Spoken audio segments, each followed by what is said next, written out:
So, you end up tying really, I think when you look at it, you end up tying the starters.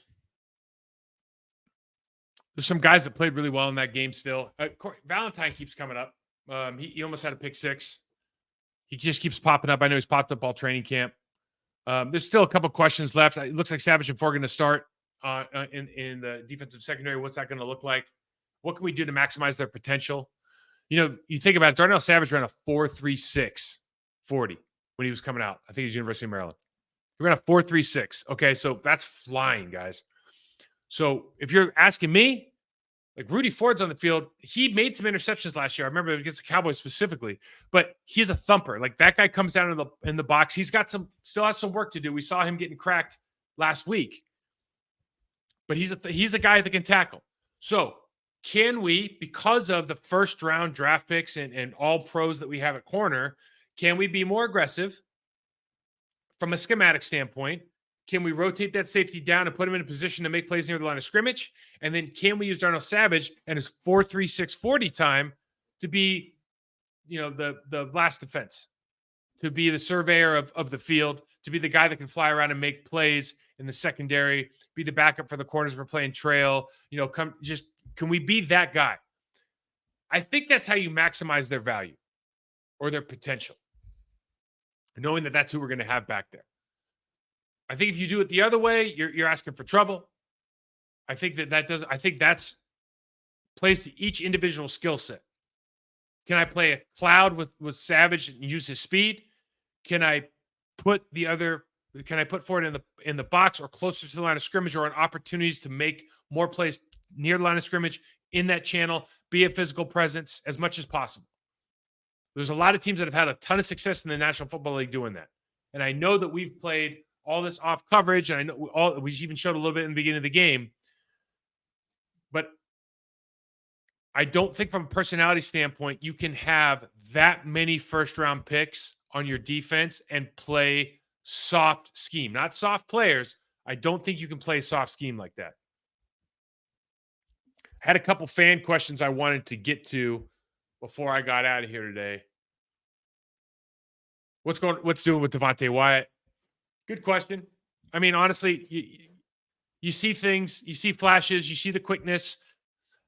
In games this offseason, I don't know that I've seen anything that makes me, certainly he's not been playing as good as TJ Slayton.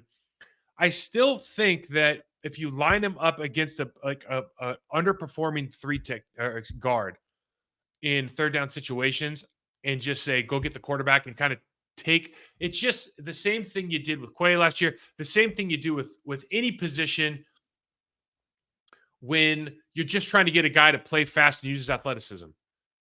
The problem with Devonte Wyatt is you're comparing him out to Jonathan David. You're comparing him to like the Philadelphia Eagles defensive line, who has half the guys from Georgia. You're comparing him to those guys who are playing out of their minds. And he might not be that guy. He might not be in that environment. He might not have that coaching. There's all these other things, right? But it's kind of an unfair comparison, but it's inevitable. And so he's not at that level.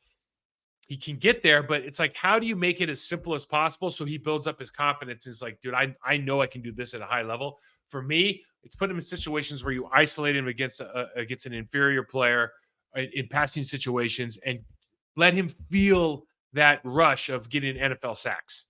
You get that, you get addicted to it, man. Another question. What are your thoughts on Sean Ryan this preseason? I'm going to be honest with you guys. I watch guys that I think are going to play during the season. I don't spend a lot of time watching the backups in preseason. I just don't. I unapologetically. You want to ask me about other starters on other teams? I'm happy to. From what I've seen, the limited reps I've seen, I think I said this when he came out of UCLA. I thought this was a multi-year project. Just because the way that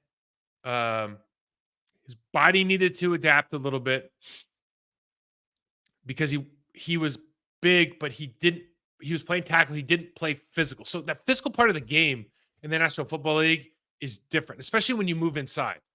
And, certainly I think you see progress, but John Runyon Jr., certainly EJ, are not worried about their jobs right now, and for good reason.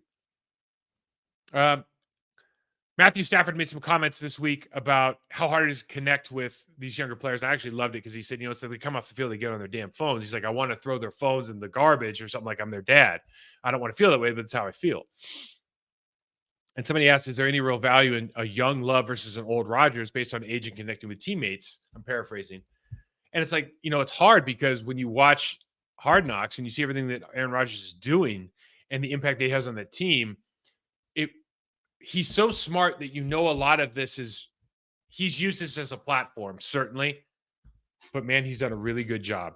And so it's really, if you're a Packers fan and you didn't know anything else and you didn't know that, you didn't know anything about, last year and the hand signals and, players don't feel comfortable, blah, blah, blah, blah, blah. You'd go, man, Aaron Rodgers seems like a pretty good dude. And everybody on that team loves him. And he's completely changed the culture there. I mean, he's done so much in such a short time and he's getting such rave reviews. It's perplexing why that couldn't happen here. And it just speaks to how important relationships are between the most important player in your building, in your organization, the quarterback, and the head coach, and the general manager, and and the owner, whatever it is. You see Dak Prescott getting pissy about not knowing that, or not. That's not fair. Dak Prescott was not informed by Jerry Jones about the trade for Trey Lance, and visibly it looked like he was. I probably feels like he should have been told. Those are very, very important relationships. And the fact that it got to where it was with Aaron Rodgers and then seeing him now, it really, to me, it doesn't paint a great picture of what happened here with these people, because right now he looks great. He has a platform to look great, but he is taking advantage of that platform. The cuts are coming. Josh Nyman got beat up by Rasheed Walker for that swing tackle spot. Do you keep Josh now that Walker's emerged? That's a question, a good one. And what I would say is, what are you going to get for Josh Nyman? Like, Josh Nyman's not going to, I don't think there's a team out there who's going to be like, I need a starting fill in the blank. I'm going to give you a third rounder for him, a fourth rounder. I just don't think you're going to get that. So there's not a lot of good offensive linemen in this league. I think he is still a guy that has room to grow. He's proven he can play at this level, and you don't know what's going to happen with Bakhtiari. Jenkins has been hurt twice in the last 3 years. Like, you might need guys. You might have to move Myers. We don't know. If you might have to move Tom to move Myers, and then Rasheed's going in, then all of a sudden you need another swing tackle. I mean, there's scenarios there.